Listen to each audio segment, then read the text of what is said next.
He was the longest-serving inmate on death row until last night. David Miller was executed by the electric chair some 3 decades after he brutally murdered a young woman he said was his friend. News Channel 5's Chris Conti was a media witness to the execution and has a first-hand account. Dark gray clouds hung heavy over Riverbend Maximum Security Prison in Nashville. Even Mother Nature seemed to acknowledge the dreariness of the deed that was to be carried out. A man would die here tonight.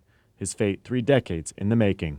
Until his execution, David Earl Miller was the longest-serving inmate on death row. The way David Miller's life ended was in stark contrast to the end of Lee Standifer's, the woman whose life he took in a brutal, homicidal fit of rage. She'd just been stabbed brutally with a big knife, and then I think that was determined as 8 or 9 stab wounds. It was 1981 in Knoxville. Jim Winston was police chief at the time. To this day, it still lingers with him that David Miller has never said, "I'm sorry." The business of dying is a strange concept to comprehend, especially when it's so precisely scheduled down to the minute, as was the case with David Miller's electrocution.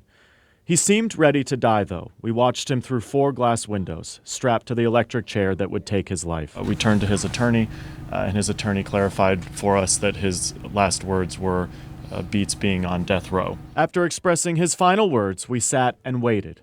And then, at 7:16 p.m., the first jolt of electricity. Was he dead? We didn't know. I strained my eyes to search for any hint of life, his chest rising, a slight movement of his fingers. A second jolt of electricity. Miller's body stiffened. I know I came up here promising to tell you what we did here today, but I think maybe what I should be doing is ask you all that question. What is it we did here today? At 7:25 p.m., he was pronounced dead. And with that, David Miller's life was over. He took a life. He's got to give a life for that life he took. Chris Conti, News Channel 5. Tennessee's next execution will be in May when Donnie Johnson is scheduled to be put to death for the murder of his wife. To read more of Chris's first-hand account from last night, just head over to our Facebook page.